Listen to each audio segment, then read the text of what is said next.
So Zero Skull says Brian Green is a charlatan. Thank you, Zero Skull. I appreciate that. My greatest story, which is make up a brand new mind-playing game of the murder crime. You never know what the ZERØ O Show, ZERØ O Show. It's the ZERØ O Show episode, Start Rec Pick a Card.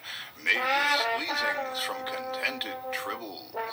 See 3 Excelsior class ships. Play 3 Star Trek LCD handhelds. Sing the original lyric to Star Trek theme written by Roddenberry.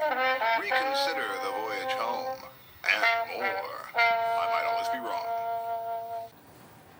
Thank you. Thank you. Hi, hey. Thank you. I'm still in the process of unpacking. As you can see, everything's kind of in disarray. I'm finishing the Pac-Man special. I did manage to get the world record high score on that Pac-Man game. That's gonna come, like, I guess next week then, since this is the episode for today. Or maybe I'll do 2 episodes in 1 week and then I won't do anything for another month. I don't know. It's First Contact Day. In the past, my celebration of First Contact Day has pretty much been watching First Contact and wondering about human future in the stars and who Zephram Cochrane is and all that sort of thing. And like, what is the future? What is a prediction of the future? Will there be nuclear war before we... Will we have to undergo a nuclear war before we are able to move forward as a species? I don't know. But it's First Contact Day, it's Star Trek time.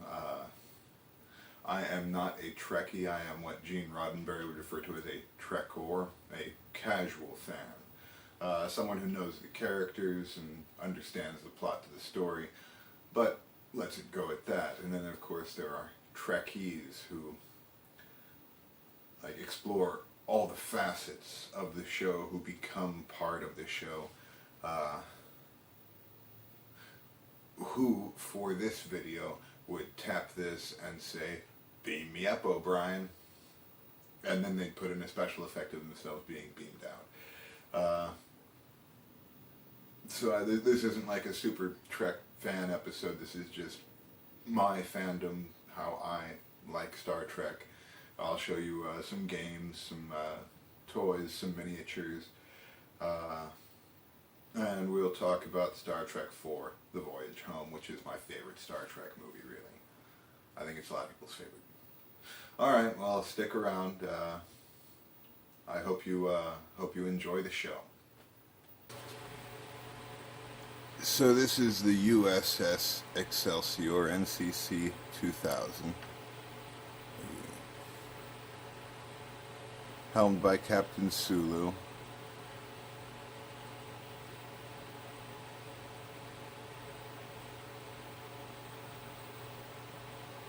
And this is the most recent Excelsior that I have gotten. And I'm very happy to have it. It's beautiful. It's from Micro Machines. It says... it's got the Galoob mark on it. LGTA there.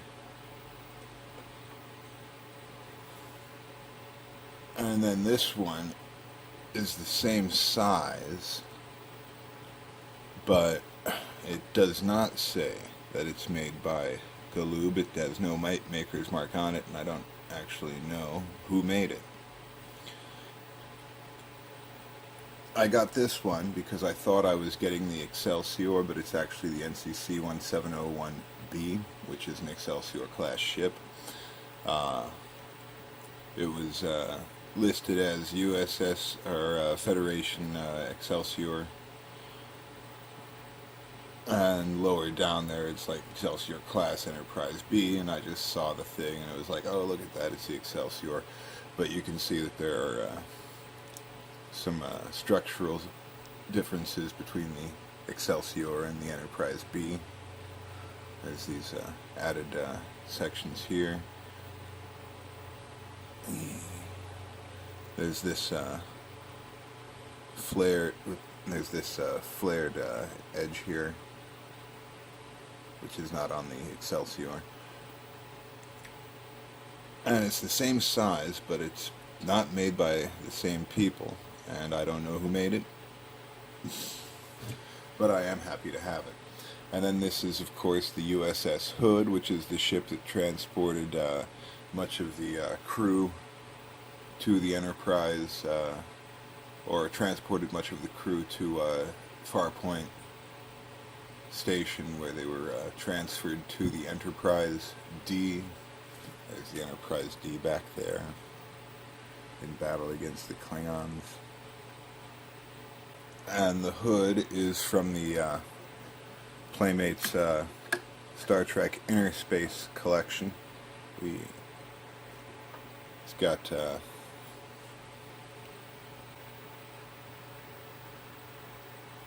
I've got Data in the command seat and Riker at the con station, because if Data is in the command seat, if Data is at the con station and Riker is in the command seat, it will not close. But if I leave it open, of course, I'll transfer Data and transpose Data and Riker. And this is just like a really nice diorama playset thing, just to give an idea of the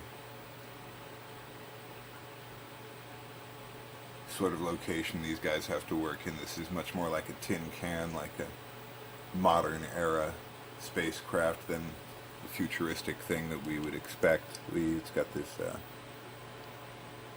little engineering panel that is not in light. There we go. And there's another one on the other side with the exact same sticker. The Enterprise fell.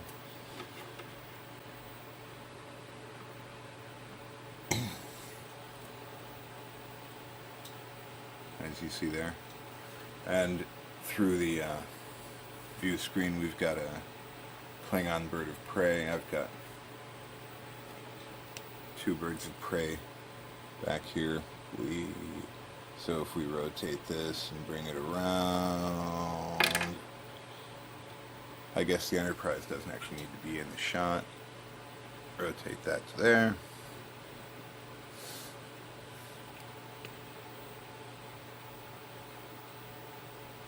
And it's the situation as it is. I don't know, I just like the Excelsior class ship. I always thought it was it looks fast, it looks sleek, it has this beautiful, just this beautiful gooseneck design. It's just a beautiful, beautiful ship. I'm sure that the guys who got to actually build the Excelsior had a really fun time with that when they initially did.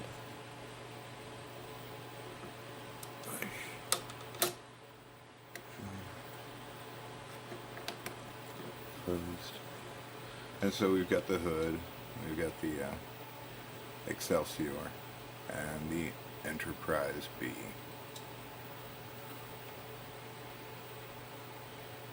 So I've got my Star Trek 25th anniversary game by Konami.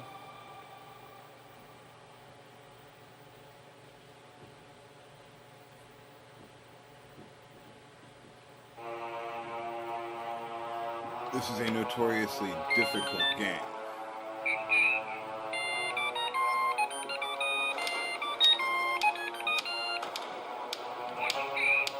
All the voices are done by LeVar Burton.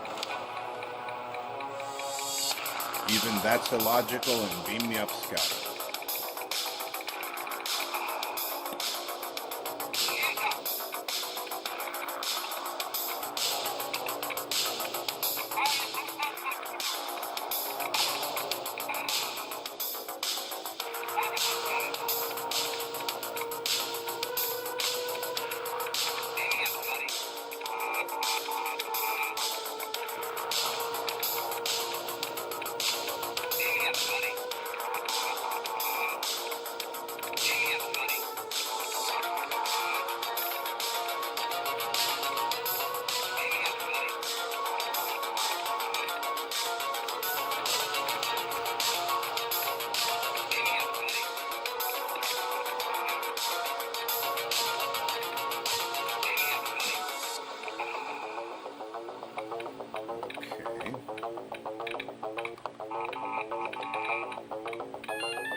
And that's Konami's Star Wars 25th anniversary. It's it really is difficult.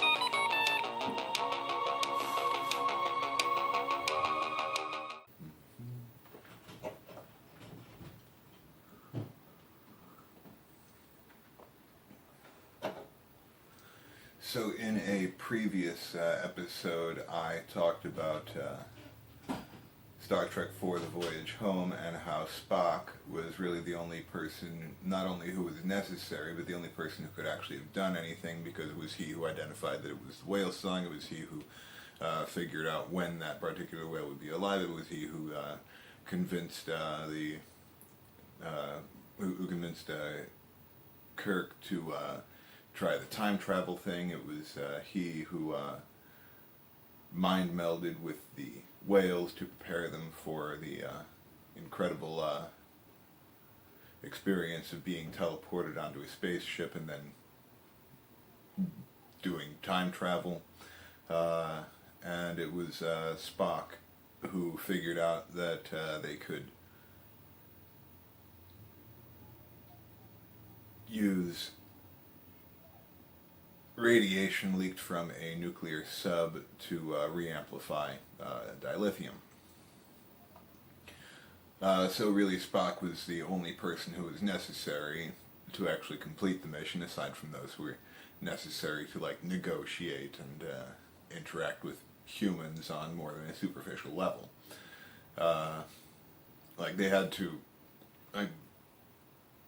Sulu had to convince a guy to let him borrow a Huey. Like, but you don't just get to borrow people's helicopters. That's not a thing. Spock could probably not have convinced someone, "Excuse me, can I use your flying device?" Yeah, that's not going to happen. Like, you need people who can convince others, I guess manipulate others to perform tasks for them in order to accomplish universe-saving activities, I guess. So I thought about that movie quite a bit throughout my life, and one thing that I always thought was that if Spock had failed in convincing, or if Spock had failed in getting the whales, or if the whales had died, or something like that, the thing that Spock could have done to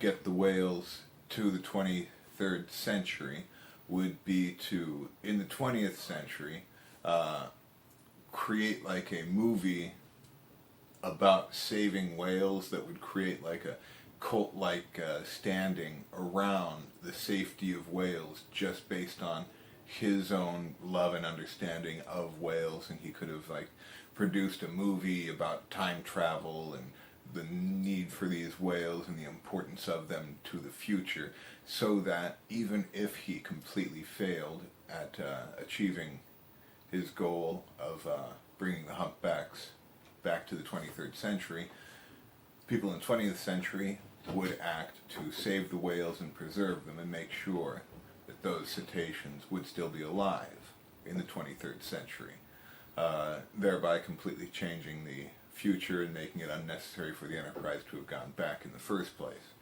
And then the Kelvin timeline splits off from that. Yeah, it's a weird thing. So if Spock had failed, then the world in which we live would be the best option for him to ensure that the whales would get there.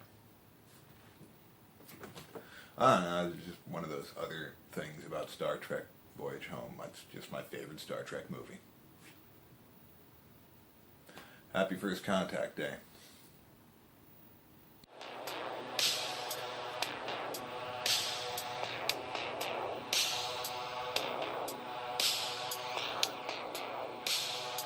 So this is my 20 questions for Star Trek.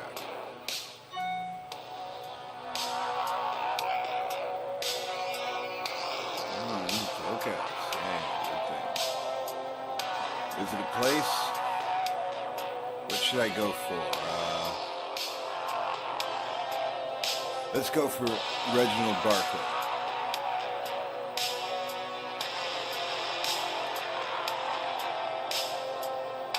No.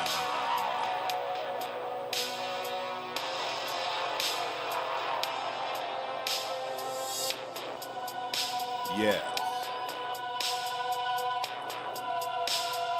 Would it feel out of place on Earth? No. He's perfectly comfortable on Earth. Is it usually with the landing party? No. That's not his thing. Is it human? Sometimes. There are times he hasn't been human. Does it make others laugh? Yes. Has it ever been caught lying?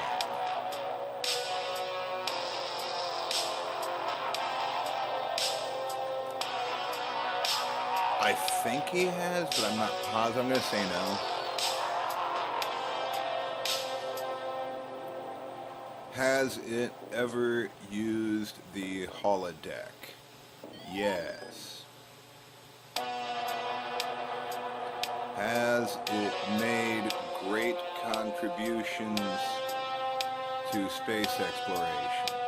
Well, he invented that drive that got the Enterprise to the other side of the galaxy, and he was instrumental in bringing Voyager home, so I'm going to say yes.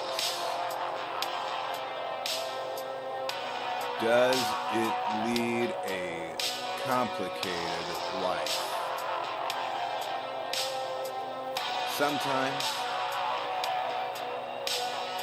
Eat any good books lately? Question 11.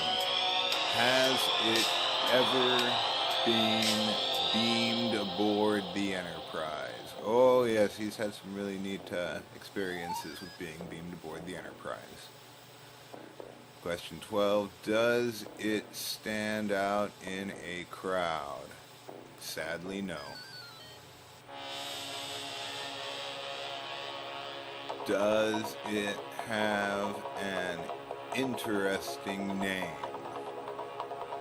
Reginald Barclay isn't all that interesting, but Reggie the Veggie Broccoli is sometimes interesting, so I'm going to say sometimes. Is it cute?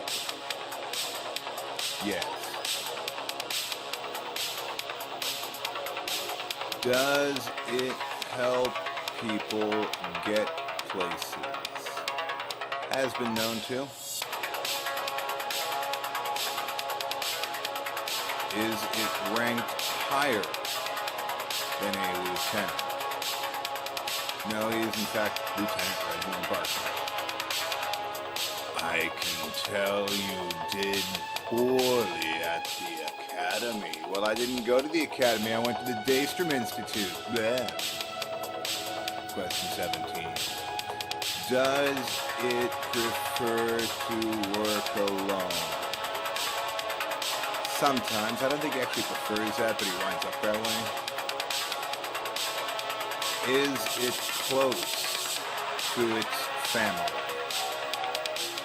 I honestly don't know.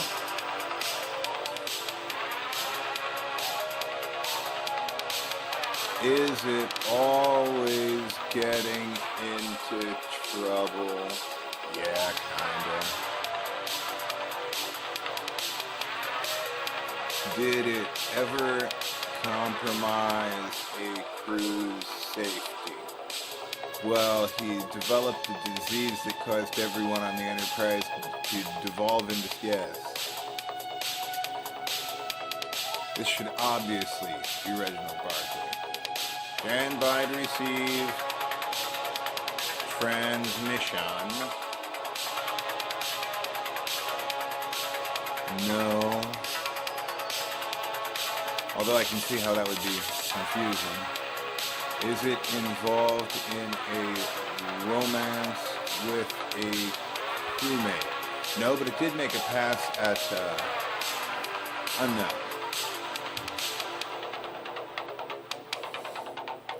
Is it of crucial importance to the crew? Yes, actually. Would it make a good captain? Yes.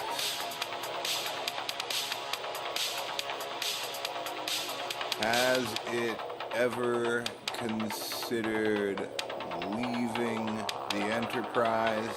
Yes.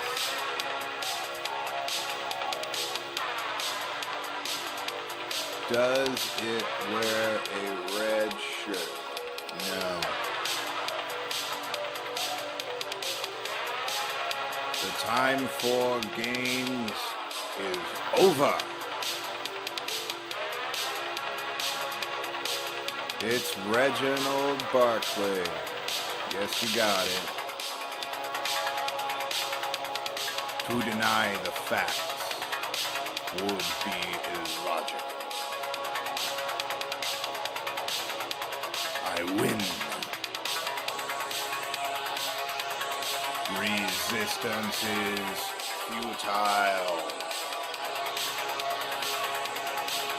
No. So one of my favorite things that I, being a casual fan of Star Trek, know is the lyrics to the original theme song. Gene Roddenberry has credit for as a writer of the original song, but he didn't actually write that music. He wrote the lyrics. And it really is like the laziest kind of songwriting you can do. You take a piece of music, dun dun dun dun dun dun dun dun, beyond the rim of the starlight. Like, just put a syllable at every beat. According to Jack Black of Tenacious D, not to be confused with the Western outlaw who wrote You Can't Win, the song is sung by Kirk's girlfriend back at home on Earth, waiting for him to come back. But I don't think that the lyrics actually carry that sentiment. This is because of the term never and forever. It is my opinion that the song is actually being sung by one of those star women who teach such strange love. And Kirk came to her world, loved her, and left. And he will never come back. And she knows that, but she waits anyway. Beyond the rim of the starlight, my love is wandering. Hold on, I'm gonna sing along with the Tenacious D version, because it's the only actual version that exists. Beyond the rim of the starlight, her love is wandering in starflight. She knows he'll find in stark lusted reaches love, strange love that a star woman teaches. She knows his journey ends never. His Star Trek must go on forever. But tell him as he wanders the starry seas, she says, remember me.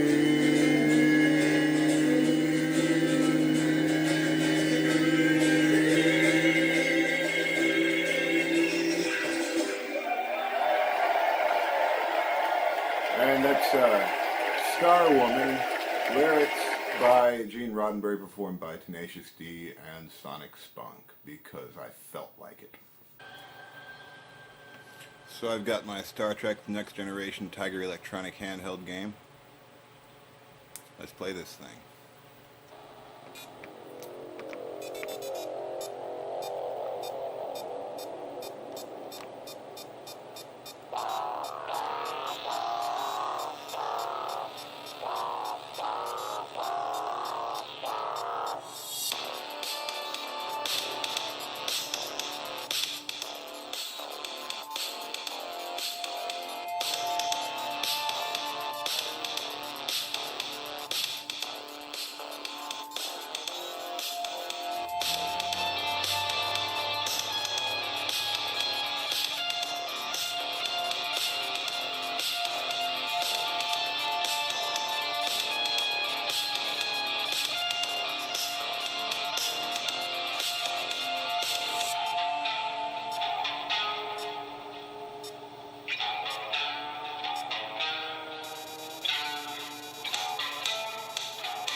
And then Worf shakes hands with apparently Lieutenant Commander Data.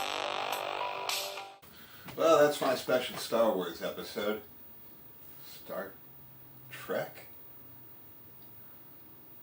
I don't know what the difference is. Whatever. Have fun. So Zero Skull says Brian Green is a charlatan. Thank you, Zero Skull. I appreciate that. My read a story which is made of